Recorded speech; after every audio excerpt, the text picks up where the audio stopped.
Hello friends, welcome to Jeevanya's kitchen. Friends, இன்றைக்கி நம்ம ரொம்ப டேஸ்டியான ஒரு ஸ்நாக் ரெசிபி எப்படி செய்கிறதுன்னு பார்க்க போகிறோம். சாப்பிட்றதுக்கு வெளியில் நல்ல மொறுமொறுப்பாகவும் உள்ளே நல்லா சாஃப்டாகவும் ரொம்பவே டேஸ்டியாக இருக்கும். குழந்தைங்கள்லேருந்து பெரியவங்க வரைக்கும் எல்லாருமே விரும்பி சாப்பிடுவாங்க. இது எப்படி செய்கிறதுங்கிறத பார்க்குறதுக்கு முன்னாடி நம்ம சேனல் ஜீவன்யாஸ் கிச்சனை மறக்காமல் சப்ஸ்கிரைப் பண்ணி பக்கத்தில் இருக்க பெல் சிம்பிளையும் கிளிக் பண்ணிக்கோங்க. இந்த ஸ்நாக்ஸ் செய்ய ஃபஸ்ட்டு ஒரு பவுல் எடுத்துகிட்டு அதில் 1 கப் அளவுக்கு கடலை மாவு சேர்த்துக்கோங்க. இது கூடவே கடலை மாவு எடுத்த அதே கப்பால் 1/4 கப் அளவுக்கு அரிசி மாவு சேர்த்துக்கோங்க. அடுத்ததாக இதில் மீடியம் சைஸில் 2 வெங்காயத்தை நீல வாக்கில் கட் பண்ணி சேர்த்துக்கிறேன். நீங்கள் எடுக்கிற வெங்காயம் பெருசாக இருந்துச்சுன்னா 1 போதுங்க, சரியாக இருக்கும். இது கூடவே 1 கையளவுக்கு பொடியை நறுக்கின மல்லி இலை, 1 பச்சை மிளகாய் பொடியை நறுக்கினது, 1/4 டீஸ்பூன் மஞ்சள் தூள், 1/4 டீஸ்பூன் சீரகத்தூள், 1/4 டீஸ்பூன் பெருங்காயத்தூள், 1/4 டீஸ்பூன் கரம் மசாலா, 1/2 டீஸ்பூன் அளவுக்கு தனி மிளகாய் தூள், கூடவே தேவையான அளவு உப்பு, நான் 3/4 டீஸ்பூன் உப்பு சேர்த்துக்கிறேன். அடுத்ததாக இதில் 1 டீஸ்பூன் இஞ்சி பூண்டு விழுது. இது எல்லாத்தையும் சேர்த்துட்டு ஃபஸ்ட்டு கையை வச்சு நல்லா அழுத்தம் கொடுத்து ஒன்று சேர்த்து கலந்து விடுங்க. எல்லாமே நல்லா ஒன்று சேர்ந்து மிக்ஸ் ஆகி வரணும்.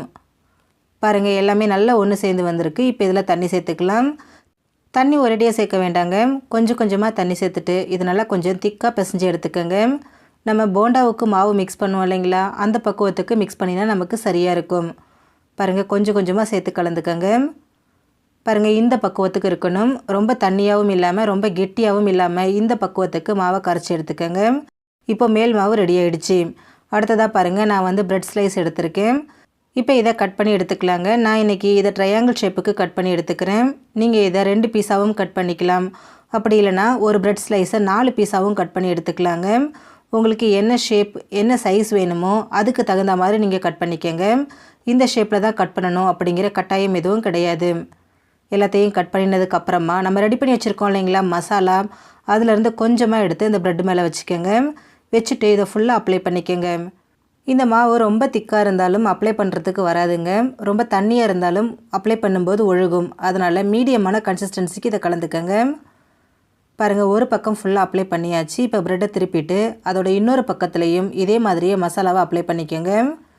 ப்ரெட்டு இருக்கிறதே தெரியாத மாதிரி ஃபுல்லாக அப்ளை பண்ணி விட்டுருங்க. பாருங்கள், ஃபுல்லாக அப்ளை பண்ணி எடுத்தாச்சு. இதே மாதிரியே நம்ம ஒரு 2-3 பீஸ் ஃபஸ்ட்டு அப்ளை பண்ணி எடுத்துக்கலாம். இப்போ இது பொரிக்கிறதுக்கு ரெடியாக இருக்குது. இப்போ ஸ்டவ்வில் கடாய் வச்சு எண்ணெய் வச்சுருக்கேன். எண்ணெய் காஞ்சதும் நம்ம ரெடி பண்ணி வச்சுருக்கக்கூடிய ப்ரெட் துண்டுகளை இதில் சேர்த்துக்கலாம். சேர்த்துட்டு ஸ்டவ்வை மீடியம் ஃப்ளேம்லேயே வச்சுட்டு ஒரு 1 நிமிஷம் அப்படியே விடுங்க. கொஞ்சம் வேகட்டும். கொஞ்சம் வெந்ததுக்கப்புறமா இது நம்ம கரண்டி வச்சு கலந்து விட்டுக்கலாம். ஒரு பக்கம் நல்லா வேகட்டுங்க. வெந்ததுக்கப்புறமா இதை இன்னொரு பக்கத்துக்கு திருப்பி போட்டுருங்க. 2 பக்கமும் திருப்பி போட்டு நல்லா கிறிஸ்பி ஆகி செவக்கிற அளவுக்கு இதை நல்லா பொரிச்சு எடுத்துக்கோங்க. இந்த ஸ்நாக்ஸ் பார்த்திங்கன்னா சாப்பிட்றதுக்கு வெளியில் நல்லா மொறுமொறுப்பாகவும் உள்ளே நல்லா சாஃப்டாக ரொம்ப டேஸ்ட்டாக இருக்குங்க. பாருங்கள், நல்லா வெந்து செவந்து வந்திருக்கு, நல்லா மொறுமொறுப்பாக வந்திருக்கு. இந்த அளவுக்கு வெந்தால் சரியாக இருக்குங்க. இப்போ இதை நம்ம எண்ணெயிலேருந்து எடுத்துகிட்டு இதே மாதிரியே மீதி இருக்கக்கூடிய எல்லாத்தையும் பொரிச்சு எடுத்துக்கலாம். அவ்வளோதான் ஃப்ரெண்ட்ஸ், நமக்கு ரொம்ப மொறுமொறுப்பான ஒரு ஈவினிங் ஸ்நாக் ரெடி ஆகிடுச்சு. ஃப்ரெண்ட்ஸ், நீங்களும் இந்த ரெசிபியை ட்ரை பண்ணி பாருங்கள். இந்த வீடியோ உங்களுக்கு பிடிச்சிருந்தா லைக் பண்ணுங்கள், ஷேர் பண்ணுங்கள், கமெண்ட் பண்ணுங்கள்.